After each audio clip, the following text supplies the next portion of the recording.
आपण जी चर्चा केली याच्याबद्दल काही प्रश्न आहेत कोणाला? ओके. हां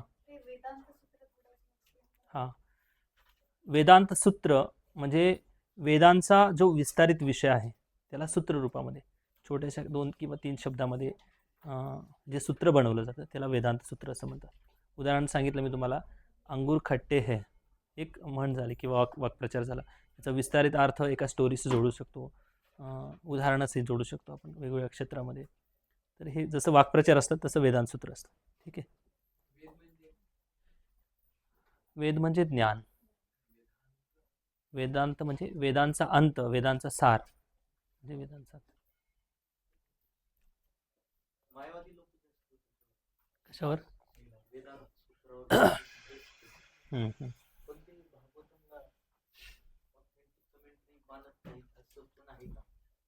मानत नाहीत ना ते. जर मानलं असतं त्यांनी भागवतम वाचलं असतं, भक्त बनले असते. भक्त बनायचंच नाही. भक्त बनले तर किचनमध्ये सेवा करायला लागेल, भांडी घासायला लागेल, कुकिंग करावं लागेल, भगवंताचं ड्रेसिंग करावं लागेल. इथं किती सेवा असते, त्यांना सेवा थोडी करायची, त्यांना स्वतःची सेवा करून घ्यायची. अहम ब्रह्मास्मी.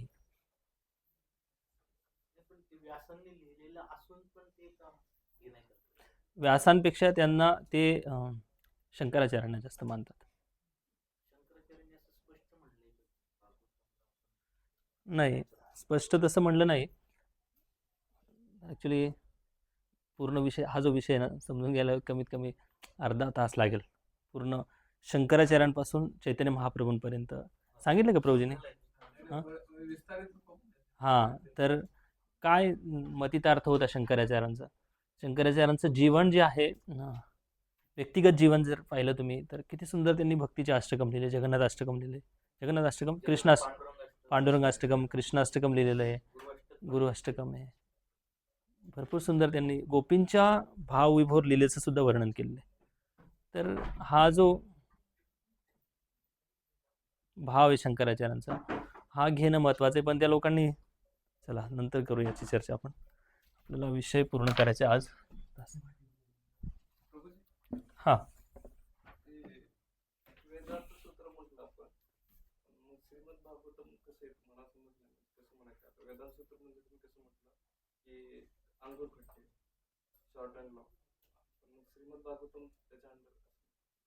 नाही, श्रीमद भागवतम त्याच्यामध्ये नाही.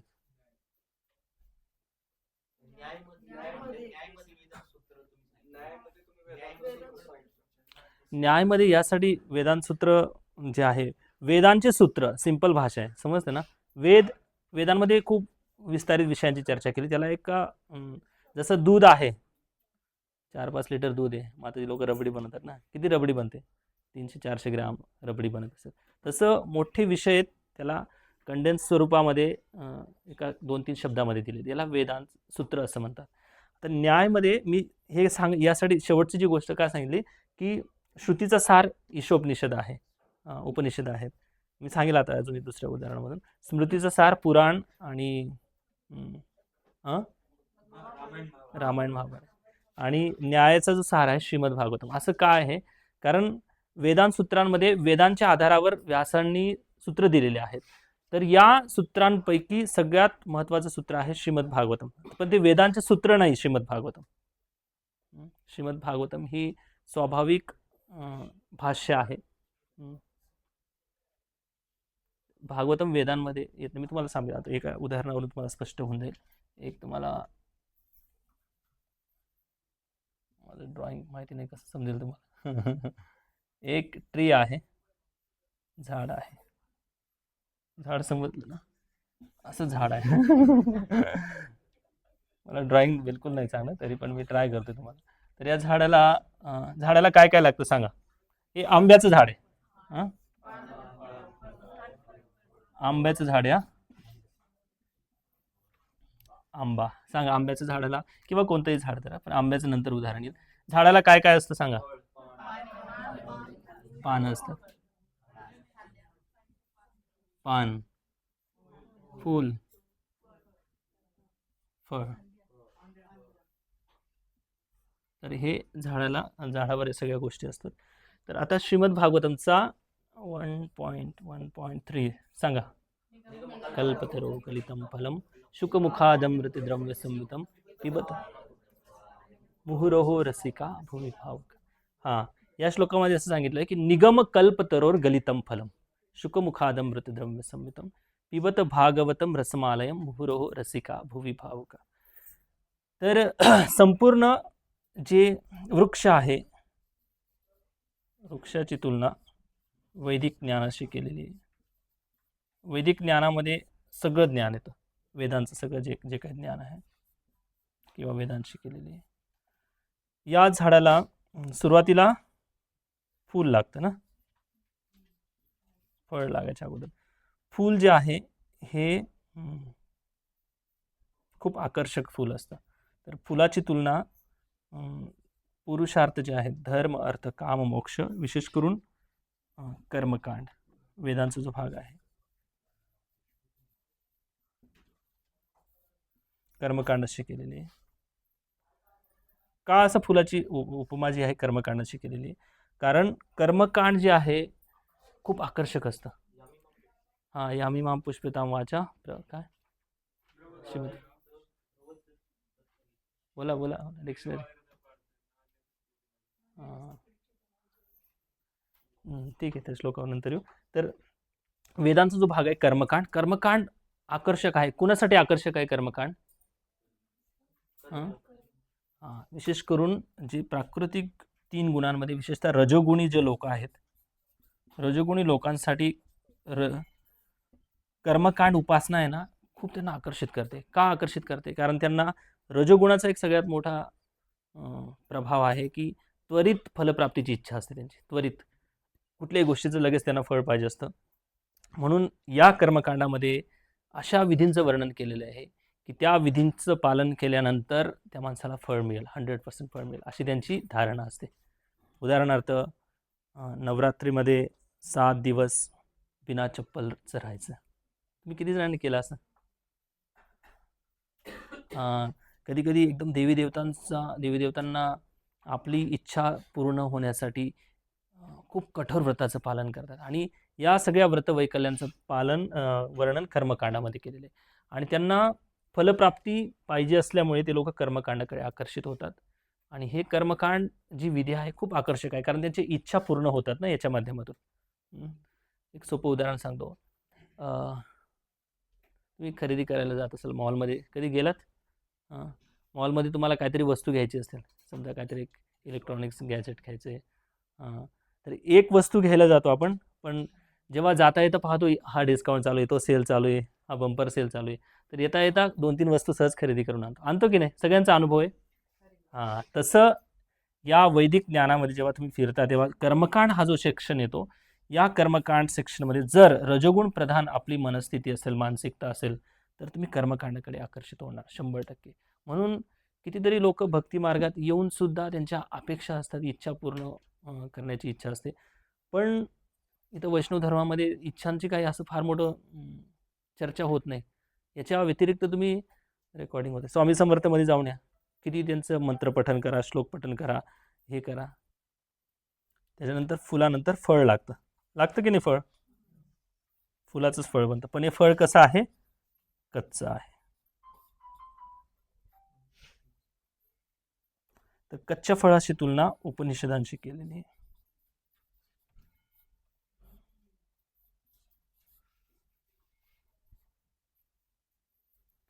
तर कच्चं फळ म्हणजे उपनिषद असं का म्हटलेलं आहे? कारण या उपनिषदांमध्ये, मी सुरुवातीला सांगितलं तुम्हाला, या उपनिषदांमध्ये भगवंतांचं प्रत्यक्ष नाम, रूप, गुण, लीला, शुद्ध भक्तीचं वर्णन नाही. म्हणून उपनिषद वाचताना तुमच्या हृदयाला संतुष्टी तेव्हा भेटेल जेव्हा एखाद्या भक्तीच्या आचार्यांनी त्याच्यावर टीका लिहिलेली आहे. टीका तात्पर्याविरहित जर तुम्ही उपनिषदांचा अभ्यास केला तर तुम्हाला ड्रायनेस, सुकपण वाटेल, असं हृदय संतुष्ट होणार नाही, अनुभव तुमचे ड्रायनेस असतील. म्हणून प्रभुपाद बऱ्याच वेळा लिहितात की जे मायावादी, ज्ञानमार्गी जे लोक आहेत, संन्यासी विशेषतः, तर ते प्रभुपाद उदाहरण देतात, एका शुष्क बांबूप्रमाणे त्यांचं हृदय असतं. शुष्क बांबू म्हणजे आतून ते सगळ्या गोष्टी दिसतात, पण आतमध्ये त्यांचं हृदय संतुष्ट झालेलं नसतं, कारण भगवंतांच्या प्रत्यक्ष नाम, रूप, गुणलीलाशी त्यांचा कोणताही संबंध नसतो. याचं उदाहरण भरपूर उदाहरण आहेत. उदाहरण तुम्हाला शुकदेव गोस्वामींचं उदाहरण घ्या. शुकदेव गोस्वामी यम प्रवजंत म्हणंत जेव्हा व्यास त्यांना आवाज देत होते, व्यासदेव. पण शुकदेव गोस्वामी पुढे चालत गेले, जंगलात गेले, ज्ञानमार्गी होते. जेव्हा श्रीमद भागवताचे श्लोकांचं त्यांनी श्रवण केलं, ते पुन्हा वडिलांकडे आले, पुन्हा भक्ती मार्गामध्ये आले. हे त्यांचं एक उदाहरण आहे. आणि दुसरं आहे परिपक्व फळ.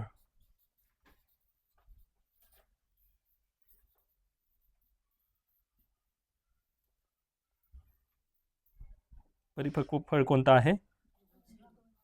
श्रीमद भागवतम.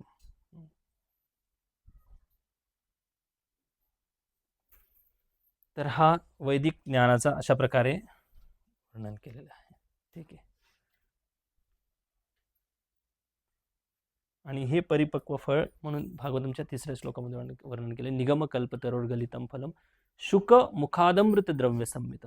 म्हणून या भागवतमला ऐकण्यासाठी नाही सांगितलं, श्रवण करण्यासाठी तर आहेच. नुसतं श्रवण नाही करायचं, तर प्यायचंय. कशाने? कानाने. तेव्हा व्यासदेव सांगतात की मुहुरहो रसिका भुवी भावुका. हे भक्तिभावने पूरित झालेले जे लोक आहेत, तुम्हाला मी इन्व्हाइट करतो भागवतम श्रवण करण्यासाठी. वेलकम करतात व्यासदेवजी. त्याच्या अगोदर सांगतात की कोण या भागवत धर्मामध्ये टिकू शकत नाहीत? धर्म प्रोजित कैतवत्र. कैतव धर्माचा अर्थ सांगा. धर्म, अर्थ, काम आणि मोक्ष. ज्यांच्या इच्छा आहेत, धर्म, अर्थ, काम, मोक्षांच्या इच्छा आहेत, ते भागवत धर्मामध्ये राहणारच नाहीत, टिकू शकणार नाही. कारण भागवतामध्ये त्या गोष्टींचं वर्णन केलेलंच नाही. का नाही, या सगळ्या गोष्टींचं वर्णन होईल, पुढे चर्चा करू आपण. आतापर्यंत तुम्हाला समजलं असेल. ओके, आता पीपीटी थोडी चर्चा करू.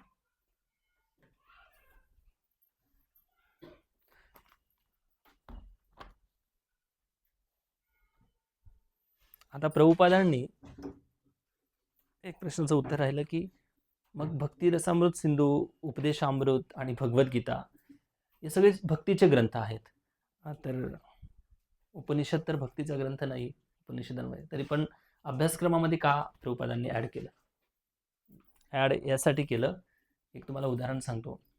क्रिकेट किती जण पाहत आहेत? समजा वर्ल्ड कपची मॅच आहे आणि फायनल मॅच आहे, आणि ती मॅच पाकिस्तान आणि भारत याच्यामध्ये आहे.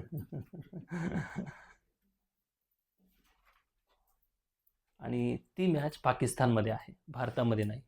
आणि जेव्हा भारत आणि पाकिस्तानचे दोन्ही टीम जेव्हा त्या ठिकाणी मॅच खेळतात आणि एकदम अटीतटीचा सामना होतो आणि भारतीय टीमचा विजय होतो, कुठल्या ग्राउंडवर? पाकिस्तानच्या स्टेडियमवर. तर तो आनंद किती वाटेल, कसा वाटेल? खूप अद्भुत आनंद वाटेल ना, चांगलं वाटेल. जे क्रिकेट पाहतात त्यांच्यासाठी म्हणतोय, आपल्याला नाही. आपण एवढं आनंदी व्हायची गरज नाही. हां, तर हे जे उदाहरण आहे ना, हे उदाहरण यासाठी सांगितलं की उपनिषदांचा अभ्यास विशेष करून मायावादी ज्ञानमार्गी लोक या उपनिषदांचा विशेष करून अभ्यास करतात, आणि याच्या माध्यमातून ते पूर्णपणे कन्व्हिन्स आहेत, त्यांच्यामध्ये इतकं कन्व्हिक्शन आहे की भगवंत हे निराकार आहेत. समजलं? भगवंत हे निराकार. त्यांना जर विचारलं कुठून सांगता तुम्ही, तर ते सगळ्या उपनिषदांमधलं कोटेशन देऊन सांगतात की या ठिकाणी असं असं भगवंताचे निराकार स्वरूपाचं वर्णन केलेलं आहे. तर प्रभुपादांनी याच्यावर का तात्पर्य लिहिलं, हा विषय महत्त्वाचा आहे.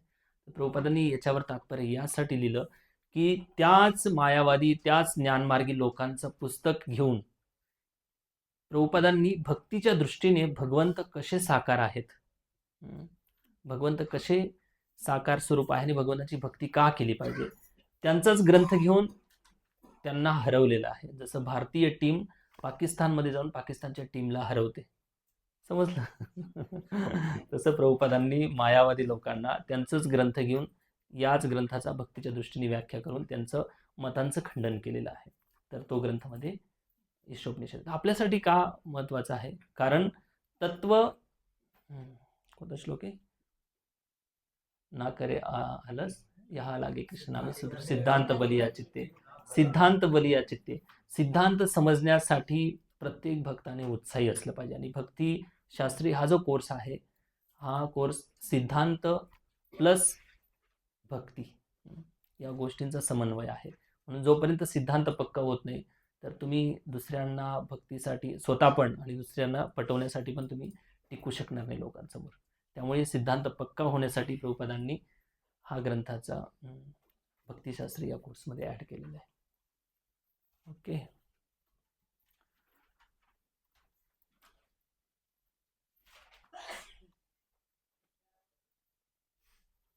तर ईशोपनिषद, तर एकूण 108 उपनिषद आहेत. त्यापैकी 11 जे उपनिषद आहेत, या 11 उपनिषदांचं अस्तित्व आपल्याला मिळतं. त्याच्यापैकी वैष्णव आचार्यांनी त्याच्यावर, काही आचार्यांनी टीका लिहिली, काही श्री संप्रदायाचे आचार्य आहेत, काही आपले गौडीय वैष्णव आचार्य आहेत, त्यांनी टीका लिहिलेली आहेत ईशोपनिषदवर. तर प्रभुपादांनी ईशोपनिषद या ग्रंथावर टीका लिहिली, कारण याच्या अगोदर बऱ्याच 2-3 आचार्यांनी याच्यावर टीका लिहिली. म्हणून प्रभुपादांनी अजून याला आपल्यापर्यंत पोहोचवण्यासाठी एक सोप्या भाषेमध्ये या ग्रंथावर टीका लिहिलेली आहे. ठीक आहे. तर हे जे चित्र आहे या ठिकाणी भगवान केशवांचं चित्र आहे. तर केशव म्हणून कसे ओळखायचे, तुम्ही चैतन्य चरितामृतमध्ये सनातन गोस्वामींना श्री चैतन्य महाप्रभूंनी जे शिक्षा दिलेली आहे, तर त्या शिक्षेमध्ये भगवंतांनी, चैतन्य महाप्रभूंनी जे चतुर्भुज भगवंत आहेत, चतुर्भुज भगवंतांना काय नाव द्यायचं, शंख, चक्र, गदा आणि पद्म, याच्या वेगवेगळे क्रम आहेत. 4 भुजा दिसतात सगळ्या, पण शंख, चक्र, गदा, पद्माचा क्रम जो आहे हा वेगवेगळा आहे. त्याच्यावरून त्या भगवंतांचं नाव काय हे समजतं. हे केशव भगवंतांचं चित्र आहे याच्यावर.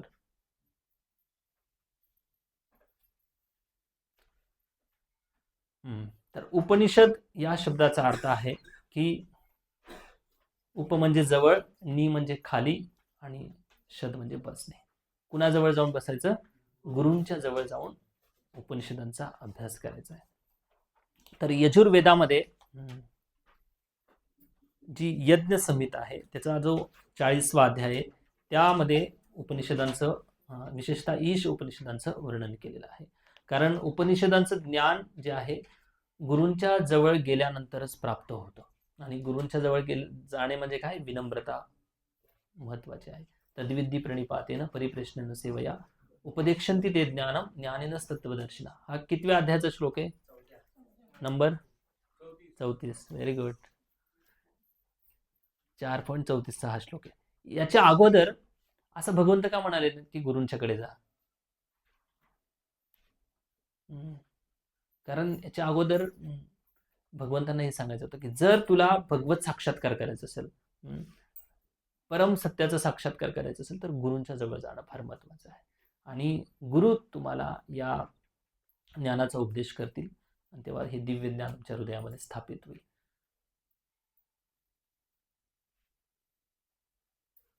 याची आपण चर्चा केली.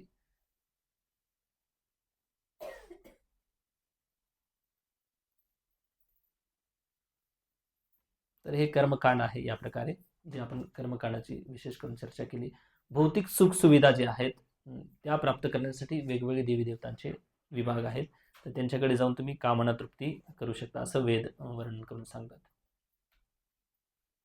पण वेदांमध्ये या कर्मकांडाचं वर्णन केलेलं आहे. व्यासदेव पहा किती बुद्धिमान आहेत. जसं एखादी आई जेव्हा लहान बाळाला औषध भरवते, तर लहान बाळ औषध घेत नाही, कारण कडू लागतं औषध ना. तर आई कधी कधी गुळाच्या अशी लहान गोळी तयार करते आणि त्याच्यामध्ये औषध मिक्स करून त्या बाळाला खायला देते. असं कधी उदाहरण पाहिलं तुम्ही, आहे ना. तर रजोगुण प्रधान जनरली सगळे लोक आहेत या जगामध्ये, सगळे कर्माधिकारी आहेत.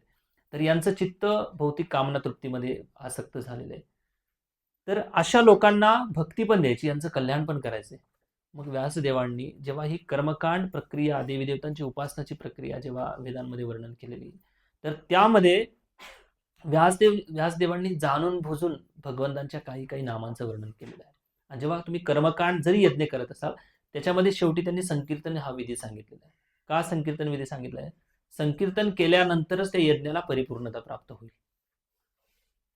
जसं समजा कर्मकांड कोणतीही क्रिया करायची, तर सगळ्यात महत्वाचं कुणाकडे जावं लागेल, ब्राह्मणाकडे जावं लागेल. हा, ब्राह्मणाकडे गेल्यानंतर जेव्हा तुम्ही मॅटवर बसता पूजा करण्यासाठी, सगळ्यात पहिले ब्राह्मण काय करवतो आपल्याकडून, आचमन करून घेतो. आचमन करताना कुणाचं नाव घेतो, हा, ओम केशवाय नमः, ओम नारायण नमः, ओम माधवाय नमः, गोविंदाय नमः, विष्णुवे नमः. सगळे भगवंतांचे नावं आले. जसं आपण भगवंतांचं नाम घेतो, कर्मकांड बाह्य रूपाने कर्मकांड सुरू आहे. पण जर भगवंतांचं नाव त्या ठिकाणी घेतलं जातं, तर त्या व्यक्तीचे प्रत्येकाचे 3 अकाउंट आहेत.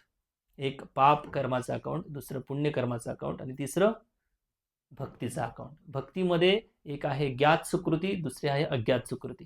तर अज्ञात सुकृतीच्या अकाउंटमध्ये हे जमा होत जातं, जसं भगवंताचं नामस्मरण घेतो. आणि जसं शेवटी विधी झाल्यानंतर कायेन वाचा मनसेंद्रियर्वा बुद्ध्यात्मना वा प्रकृती स्वभाव करोमि यत् यत् सकल परस्मै नारायण यति समर्पयामि. सब कुछ किसको देना है? ब्राह्मण जी. नारायण को समर्पित करना है. फिर बाद में हरे कृष्ण महामंत्र बोलते हैं. हरे राम से शुरू होता है गणेश जी की आरती में. तो इसी प्रकार से सारी कर्मकांड या प्रकारे डिझाईन केलेलं आहे. म्हणून भागवतम मध्ये फार सुंदर सांगितलेलं आहे. या अशा सगळ्या पद्धतींचं जेव्हा वर्णन होतं तेव्हा शुकदेव गोस्वामी वर्णन करून सांगतात की या सगळ्या तुमच्या इच्छा पूर्ण होतील किंवा नाही होतील, पण जर का तुम्ही भगवंतांच्याकडे आलेत तर तुमच्या सगळ्या इच्छा पूर्ण करतील भगवंत. ज्या योग्य आहेत त्या पूर्ण करतील, ज्या अयोग्य आहेत त्या अयोग्य इच्छा काढून टाकतील. हे भगवंताच्या भक्तीमध्ये आल्याचा फायदा आहे. सांगा श्लोक. 2रा स्कंद, 2nd कॅन्टो. अकाम सर्व कामो वा तीव्रेन भक्ती योगेन यजेत पुरुषम परम. हे कर्मकांडाचा हा भगवद्गीतेचा श्लोक आहे. 2रा अध्याय 46 श्लोक. यावनार्थे उदापाने सर्वता संप्लुत ओदके तावन सर्वेषु वेदेषु ब्राह्मणस्य विजानता. जर एक मोठा तलाव आहे, मोठा जलाशय आहे, त्या ठिकाणी विहिरीचं पण काम होतं. विहिरीचं जसं आपण पाणी पिण्याचं पूर्वीचं उदाहरण आहे. आजकाल लोकांना हे उदाहरण समजणार पण नाही. तर विहिरीवर असं गावामध्ये 2-3 प्रकारचे पाण्याचे ठिकाणं असतात. तर एक जी विहीर आहे ही पिण्याच्या पाण्याची विहीर आहे आणि दुसरी जी विहीर आहे ती कपडे धुण्याची, अजून दुसरे कामासाठी पाणी वापरण्यासाठी जी विहीर आहे. पण भगवंत या ठिकाणी असं सांगतात की एक मोठा जलाशय आहे आणि त्या जलाशयामध्ये पाणी पण पिऊ शकतो, कपडे पण धुवू शकतो, गुराढोरांना पाणी पण पाजू शकतो, अजून दुसऱ्या कामांसाठी पण पाणी वापरू शकतो. तशा प्रकारे जर भगवंतांच्या चरणाशी जर शरणागत झालेत तर भगवंत तुमच्या जेवढ्या इच्छा आहेत, ज्या गरजेच्या आहेत त्या पूर्ण करतील. त्या इच्छांमुळे जीवात्मा त्रस्त आहे या जगामध्ये.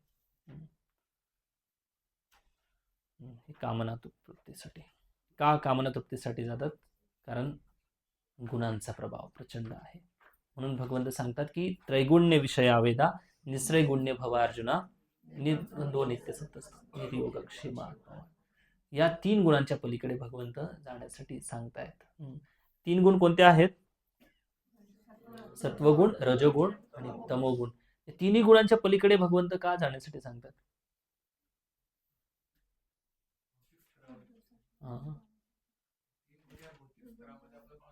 हां, 3 गुण भौतिक जगामध्ये बांधून ठेवतात. प्रभुपाद फार सिंपल उदाहरण देतात.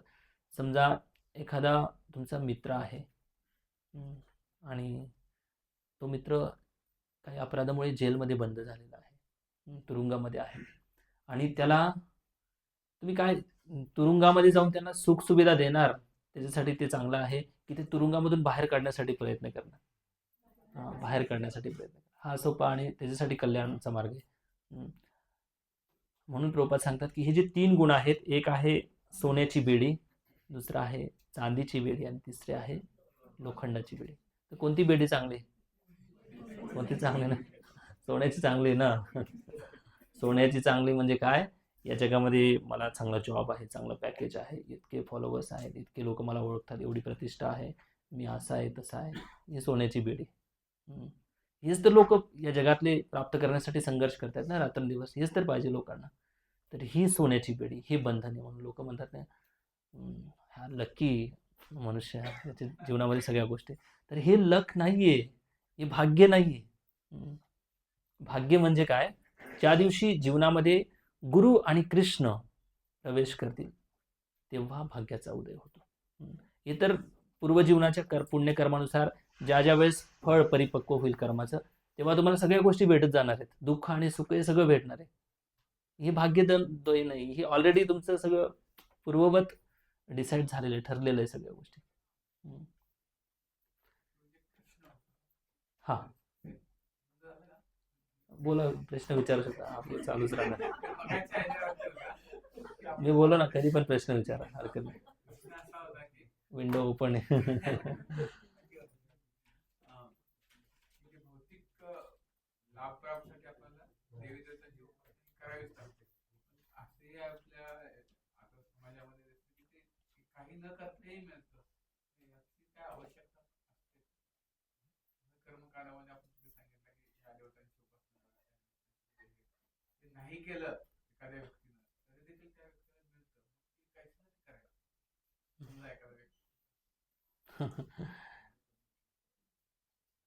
हे बघा, रजोगुण असा प्रभाव इतका हे प्रभावशाली आहे ना. आता कुठले एखाद्या व्यक्तीच्या जीवनामध्ये काही एक प्रकारचं सुख येणार आहे. त्याच्या कर्मानुसार त्याला मिळणार आहे सुख. पण तो जेव्हा जगामध्ये पाहतो की याच्याकडे हे पण, त्याच्याकडे ते, त्याच्याकडे ते, त्याच्याकडे, माझ्याकडे का नाही, मग तो शॉर्टकट शोधतो की मला पण असं प्राप्त करायचं, म्हणून तो कर्मकांडाच्या माध्यमातून देवी देवतांना प्रसन्न करून ते फळ प्राप्त करण्याचा प्रयत्न करतो. तर याच्यामध्ये काय आहे, देवी देवतांची उपासना करून तुम्हाला ते फळ मिळेलच असं अजिबात नाही. असं समजा की तुम्ही एखाद्या देवीची किंवा देवताची उपासना केली, तर देवता बाध्य नाहीये तुम्हाला फळ देण्यासाठी. बाध्य नाही म्हणजे काय, त्याला तुम्ही असं काही कॉन्ट्रॅक्ट करून खरेदी केलेलं नाही देवताला. तुम्ही असं जबरदस्ती करू शकत नाही की मला का दिलं नाही. तर वेदांमध्ये अशा कथांचं वर्णन केलेलं आहे की एका माणसाने अशा प्रकारचं व्रत केल्यामुळे त्याला हे फळ प्राप्त झालं, त्याला प्राप्त झालं, तुम्हाला प्राप्त होईलच असं अजिबात नाही. तुम्ही जरी देवतांची उपासना केली तर देवता प्रसन्न होतील तेव्हा देतील ते. जर ते प्रसन्न नाही झाले ते नाही देणार ते. ही एक गोष्ट आहे कर्मकांडामध्ये. आणि ज्याच्या नशिबात तुम्ही म्हणला ना की कर्मानुसार त्याला मिळणार आहे, मग काय करायचं. कर्मानुसार मिळेल की नाही मिळेल कुणालाच माहिती नाही. या सगळ्या गोष्टी अदृश्य आहेत आपल्यासाठी. कधी मिळणार आहे, काय मिळणार आहे, या सगळ्या गोष्टी अदृश्य आहेत. पण लालसा आहे, भौतिक इच्छा इतक्या तीव्र आहेत, त्या तीव्रतेपोटी, इच्छांपोटी, कामना तृप्तीसाठी लोक देवी देवतांच्याकडे जातात. असं आहे. मग काहींची इच्छा पूर्ण होते, काही लोकांची इच्छा पूर्ण नाही पण होत. असं काही नाही की कंपल्सरी सगळ्यांचीच इच्छा पूर्ण होते. म्हणून तर पहा ना, किती गर्दी मंदिरांमध्ये. भरपूर भौतिक इच्छा घेऊन लोक येतात. ओके, ठीक आहे. हे प्रस्थानत्र आहे, याच्याविषयी आपण चर्चा केली.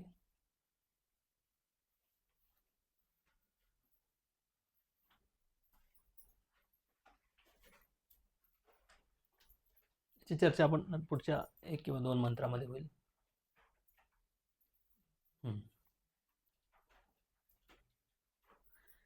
ईशोपनिषद मध्ये किती मंत्र आहेत, कोण सांगेल? इंडेक्स पहा. किती? 18 आहेत का 19 आहेत?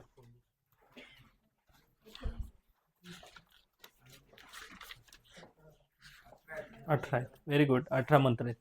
पहिला जो मंत्र आहे तो ईशस्तुती याच्यामधला आहे. ओम पूर्णमदम पूर्णमिदम हा जो मंत्र आहे ईशस्तुती म्हणून आहे. याची आपण चर्चा करू उद्या, ठीक आहे. तर हे जे मंत्र आहेत 18 मंत्र, यांचं वर्णन कुठे केलेलं आहे तर शुक्ल यजुर्वेदाच्या 40व्या अध्यायामध्ये स्वयंभू मनू भगवंतांसाठी प्रार्थना करतात, तर त्याचं वर्णन या ठिकाणी केलेलं आहे. तर स्वयंभू म्हणून ज्या मंत्रांची, ज्या भावनेने भगवंतांची स्तुती केली होती, त्या मंत्रांचं वर्णन या ठिकाणी आहे. तर ही कथा ब्रह्मांड पुराणामध्ये येते. तर स्वयंभू मनू कोण आहेत, किती जण माहिती स्वयंभू मनूंबद्दल?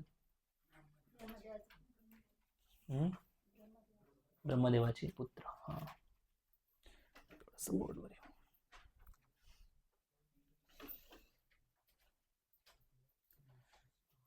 म्हणजे पाण्याची बाटली.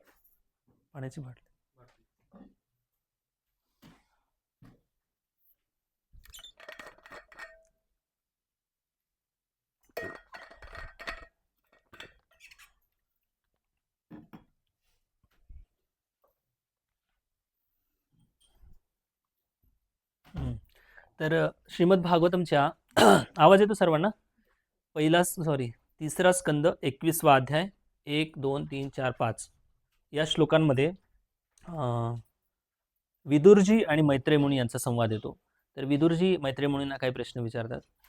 तर सृष्टी उत्पत्तीविषयी वर्णन येतं त्या ठिकाणी की ब्रह्माजींनी जेव्हा सृष्टी केली, सृष्टी केल्यानंतर जसं घड्याळामध्ये एकदा सेल टाकतो आपण, का रोज सेल टाकावा लागतो, एकदा सेल टाकला की चालू राहते 1-1.5 महिना घड्याळ. तर तशा प्रकारे ही सृष्टी कसं क्रमाक्रमाने वाढत गेली ही सृष्टी, याचं वर्णन ते प्रश्न विचारतात. तर ते पहिल्या श्लोकामध्ये फार सुंदर सांगतात की ब्रह्माजींनी जी सृष्टी केली ही आपल्या शक्तीने, आध्यात्मिक शक्तीने काही लोकांना निर्माण केलं. तर त्याच्यामध्ये जे सुरुवातीला निर्मिती झाली त्याच्यामध्ये ब्रह्माजींनी विसर्ग केलं. अत्र सर्ग विसर्गश स्थानम पोषणम होते. तर ब्रह्माजी भगवंतांनी विसर्ग ब्रह्माजींनी केला. विसर्ग म्हणजे ह्याच्यामध्ये काल, कर्म आणि स्वभाव यानुसार आत्म्यांना शरीर दिली. तर यामधून त्यांनी सुरुवातीला काही लोकांची निर्मिती केली. त्याच्यामध्ये प्रजापती येतात, त्याच्यामध्ये मनु येतात, काही देवी देवतांचं पण वर्णन येतं. तर अशा प्रकारे ब्रह्माजींनी आपल्या भक्ती सामर्थ्य म्हणा, योग सामर्थ्याच्या माध्यमातून असे काही लोकांची निर्मिती केली. चतुष्कुमार, नारद मुनी, प्रजापती असे लोकांची निर्मिती केली. त्याच्यानंतर पहिली जी उत्पत्ती आहे, स्त्री आणि पुरुषांच्या समागमामधून जी सृष्टी प्रारंभ झाली, ती सृष्टीची परंपरा झाली, सुरुवात झाली स्वयंभू मनूपासून. हे पहिले मनू आहेत. किती मनू येतात ब्रह्माजींच्या एका दिवसामध्ये? 14 मनू. Very good. स्वयंभू मनूपासून ही सृष्टीची निर्मिती झाली. स्वयंभू मुनीच्या पत्नीचं नाव काय? शत्रुपा. यांना किती संतान उत्पन्न झाले? 5. पहिले 5 पैकी किती मुलं होते, किती मुली होते?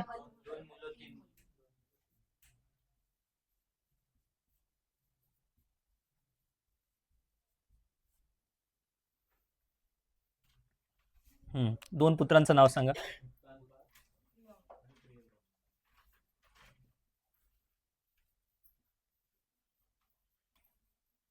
हे 2 मुलं होते. ध्रुव महाराज कुणाच्या याच्यात येतात? Very good. त्यानंतर 3 मुली, आकुती,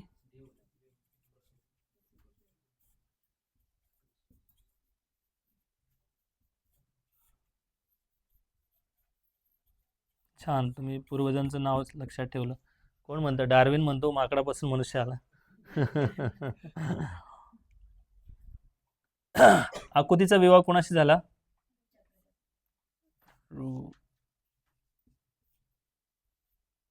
ऋषी पण म्हणतात, प्रजापती म्हणून. देवहूतीचा कर्दम मुनी. खूप सुंदर प्रसंग आहे. प्रसूतीचा दक्ष प्रजापती.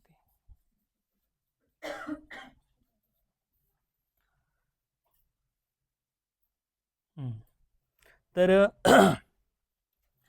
ह्यांचं आणि यांचं म्हणजे यांतर वैरागी झाले होते, बरोबर ना? प्रियव्रत महाराज यांनी नंतर संसार केला. या 3 मुलींचा जेव्हा विवाह झाला, कर्दम मुनींशी विवाह झाला, दक्ष प्रजापतीचा विवाह झाला, आकुती आणि रुचा हे जे प्रजापती होते, स्वयंभू म्हणून असं कळालं की भविष्यामध्ये आकुती या पुत्रीपासून यांचा जेव्हा विवाह होणार आहे, रुचा काय ऋषींचं नाव?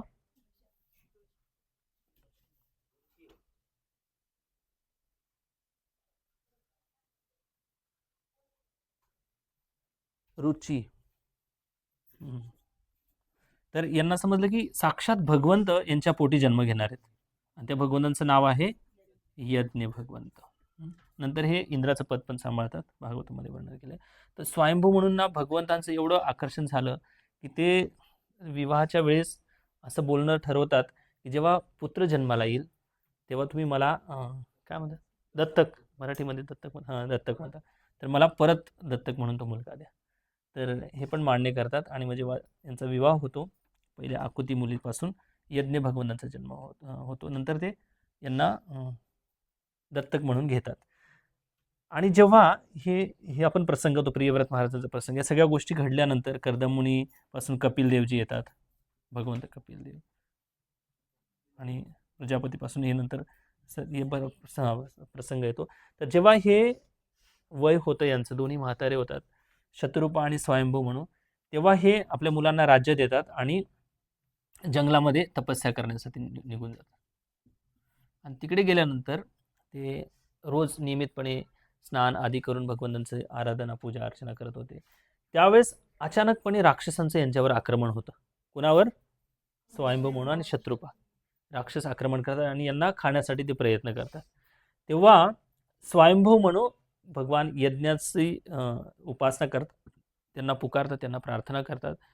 त्या प्रसंगामध्ये ज्या त्यांनी प्रार्थना केल्या होत्या यज्ञ भगवंतांना संबोधून, त्या प्रार्थना म्हणजे या पुस्तकांमध्ये जे मंत्र आहेत ते मंत्रांचं वर्णन आहे.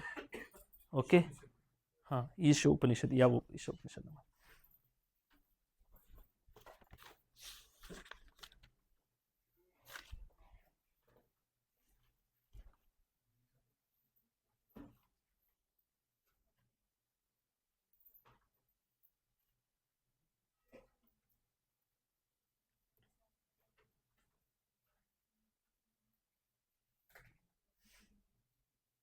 हां, तर उपनिषदांपैकी 108 उपनिषदांपैकी 10 प्रमुख उपनिषद आहेत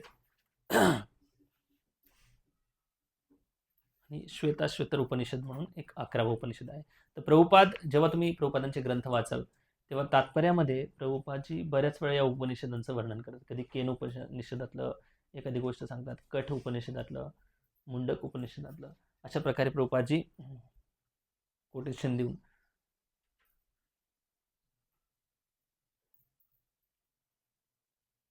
ठीक आहे, तर उपनिषदांमध्ये भगवंत हे परम नियंत्रक आहेत याची ओळख होते. आणि भगवद्गीतेमध्ये भगवंत कोण आहेत याचं वर्णन येतं आणि भागवतममध्ये भगवंत काय करतात याचं वर्णन येतं. तर अशा प्रकारे क्रमबद्ध स्वरूपामध्ये भागवतमपर्यंत कसं आपण पोचतो याचं वर्णन शास्त्रामध्ये केलेलं आहे. तर हे वैष्णवाचार्यांनी टीका लिहिलेली आहे. शंकराचार्यांनी 10 उपनिषदांवर भाष्य लिहिलेलं आहे. रामानुजाचार्यांचे शिष्य रंग रामानुज यांनी ईश उपनिषद सोडून 10 वर जे आहेत त्यांनी भाष्य लिहिलेले आहे. मध्वाचार्य यांनी 11 वर भाष्य लिहिले, पूर्ण 11 वर. आणि बलदेव विद्याभूषण यांनी 10 उपनिषदांवर भाष्य लिहिलेले आहेत. आता ईश उपनिषद उपलब्ध आहे जे बलदेव विद्याभूषण लिहिले त्यापैकी.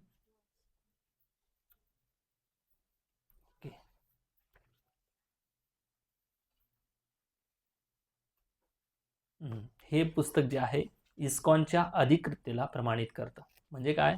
इस्कॉन साकार भक्ती करतं की निराकार भक्ती करतं?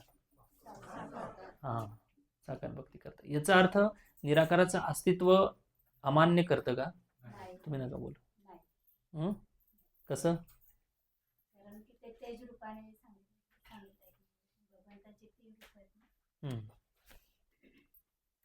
स्लाइड मागे गेली. सांगा 3 उपासना पद्धती. श्लोक सांगा.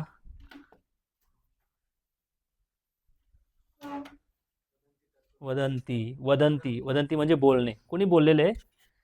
इतिहासामध्ये जे तत्वदर्शी पुरुष होते त्यांनी बोलले. वदंती तत्विदस्तत्वम. 3 प्रकारचे तत्व त्यांनी बोललेले. यज्ञानात अद्वम अव्ययम ब्रह्मेती. पहिला आहे ब्रह्म, परमात्मा,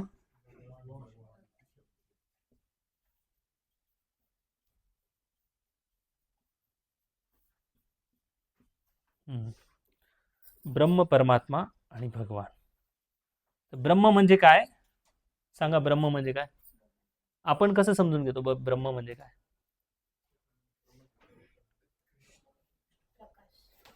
हां, सिंपल आहे. हे स्पिरिच्युअल वर्ल्ड आहे. दुसरं हे, आणि ही जो प्रकाश आहे याला काय म्हणतो आपण? ब्रह्मज्योती. हां हां, याला ब्रह्मज्योती म्हणतो. या ठिकाणी पूर्ण फक्त लाईट आहे, प्रकाश. या ठिकाणी कोणीही व्यक्ती नाही. तर याच ब्रह्मज्योतीला ब्रह्म म्हणून संबोधणारे विशेष करून याच्यामध्ये योगी पण आहेत, ज्ञानमार्गी पण आहेत आणि मायावादी पण आहेत. तर हे लोक यालाच भगवंतांचं मूळ अस्तित्व मानतात आणि त्यांचं म्हणणं असं आहे की या ब्रह्मज्योतीमधून या ठिकाणी ज्या भगवंत अवतार घेतात, यदा यदा ही धर्मस्य, जेव्हा धर्माला ग्लानी येते तेव्हा या निराकारमधून साकार बनतात भगवंत. मग कधी कृष्णाचं रूप घेतात, कधी रामाचं रूप घेतात, कधी वामन देवाचं रूप घेतात आणि जेव्हा धर्मस्थापना करून पूर्ण होते धर्मस्थापनाचे कार्य तेव्हा ते पुन्हा निराकारामध्ये विलीन होतात. खरं आहे काय? हां हां. तर हे अपूर्ण ज्ञान आहे म्हणून प्रभुपाद सांगतात एका उदाहरणाद्वारे सांगतात प्रभुपाद की समजा एक गावामध्ये पहिल्यांदाच रेल्वे गाडी आलेली, ट्रेन आलेली आहे आणि एक व्यक्ती खूप लांबून पाहतो. आणि त्या लांबून पाहिल्यानंतर त्या गावातल्या लोकांना सांगायला जातो की बापरे, रेल्वे म्हणजे एक फक्त लाईट आहे. कारण संध्याकाळची वेळ होती. दुरून रेल्वे लाईट दाखवत होते. त्याला वाटतं फार मोठा प्रकाश म्हणजे रेल्वे. मग दुसरा माणूस जातो, रेल्वेचं थोडंसं जवळ जातो आणि पाहतो की त्या रेल्वेला लाईट पण आहे आणि डब्बे पण आहेत. एकमेकांना असे कनेक्ट झालेले डब्बे पण आहेत. आणि तो गावातल्या लोकांना सांगतो की रेल्वे म्हणजे अशा प्रकारची रेल्वे आहे. आणि तिसरा मनुष्य जातो, तो रेल्वेचं लाईट पण पाहतो, रेल्वेला इंजिन पण पाहतो, डब्बे पण पाहतो आणि त्या डब्यांमध्ये बसण्यासाठी आरामदायक शीट पण आहेत. बसण्याची व्यवस्था पण आहे. तर या 3 जे पाहणारे लोक आहेत यांच्यामध्ये परिपूर्ण ज्ञान कुणाला आहे? हां, तिसऱ्या व्यक्तीला परिपूर्ण ज्ञान आहे रेल्वेबद्दल. बरोबर ना? तसं वैष्णव धर्मातले लोक ब्रह्माला पण मानतात, परमात्म्याला पण मानतात आणि भगवानला पण मानतात. म्हणजे आपण कट्टरवादी साकार स्वरूपाची उपासना करणारे जो गट आहे त्याच्यामध्ये नाहीत आपण. कट्टरवादी नाहीत आपण. आपण सगळ्या गोष्टींना बॅलन्स करतो की हे पण मान्य करतो, परमात्मा पण मान्य करतो, पण सर्वतोभावे भगवान म्हणजे भक्तीची प्रक्रियेचं आपण पालन करतो. हे पण मान्य करतो. पण ह्या ज्ञानाला कोणत्या दृष्टीने पाहतो आपण? जसं रेल्वे डब्बाचं 3 प्रकारचे जे अनुभव घेणारे लोक आहेत, परिपूर्ण ज्ञान नाही त्यांचं. ठीक आहे ना? तर अशा प्रकारे ब्रह्म, परमात्मा आणि भगवान. परमात्मा म्हणजे प्रत्येकाच्या हृदयस्थ असणारे परमात्मा. ठीक आहे. तर हे ब्रह्माची उपासना करणारे लोक आहेत हे निराकारवादी असतात किंवा निर्विशेषवादी. निर्विशेषवादी पण. मायावादी नाही. मायावादी नंतर विषय वेगळा आहे तो. विषय पुसायचं का खूप वेळ झाला त्याचा. परमात्मा म्हणजे चतुर्भुज रूप भगवंतांचं. हे विशेष करून ध्यान मार्गी लोक असतात. ध्यान करणारे लोक, ध्यान मार्ग, ध्यान योग असं म्हणू शकतो किंवा अष्टांग योग ही प्रक्रिया आहे ध्यान मार्गातली. अष्टांग योग प्रक्रिया आहे. जसं आपली प्रक्रिया कोणती आहे? नवविधा भक्ती. आपली भक्ती योगातली प्रक्रिया नवविधा भक्ती, तशी ध्यान योगाची प्रक्रिया अष्टांग योग. याच्यामध्ये यम, नियम, आसन, प्राणायाम, प्रत्याहार, धारणा, ध्यान आणि समाधी. आणि भगवान म्हणजे भक्तीचं पालन करणारे लोक. याच्यामध्ये भगवंतांचं नाम, रूप, गुण आणि लीला. माताजींचं नाव काय? असंच काहीतरी नाव आहे ना? काय नाम? वा, छान ना.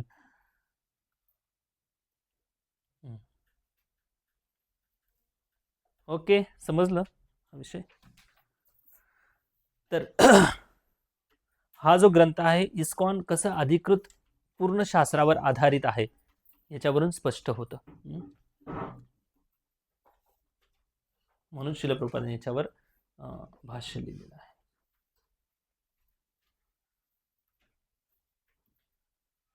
तर ग्रंथाचा अशा प्रकारे विभाग असेल: संबंध, अभिधेय आणि प्रयोजन. प्रयोजन म्हणजे काय, संबंध म्हणजे काय आणि अभिधेय म्हणजे काय?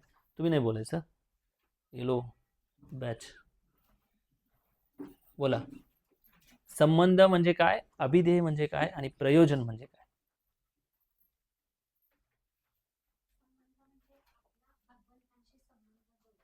हां हां.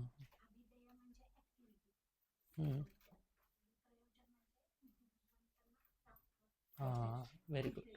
हां, संबंध केव्हा जोडला जातो?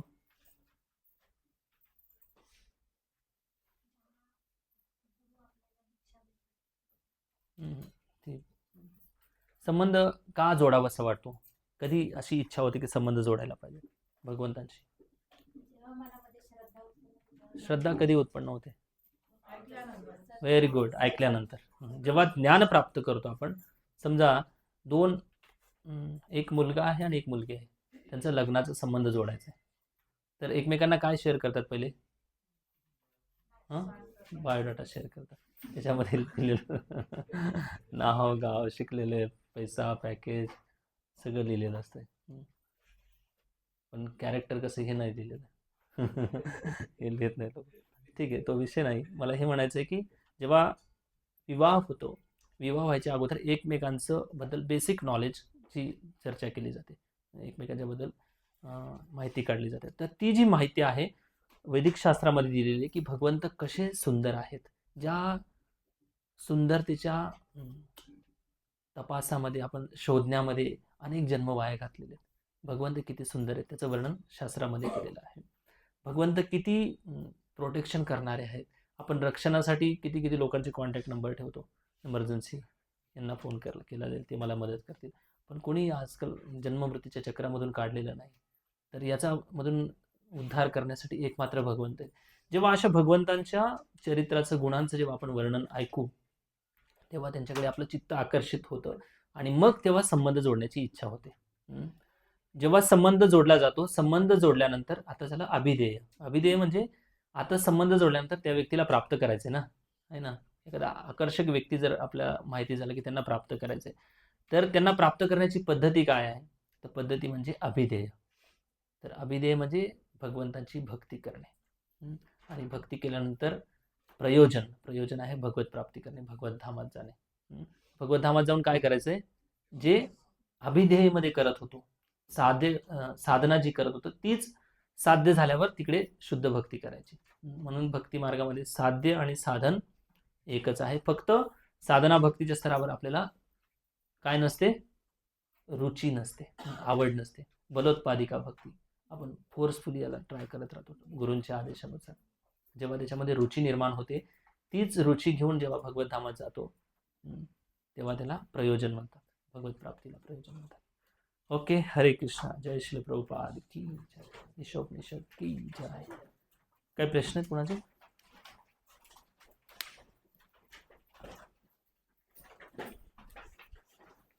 खूप जास्त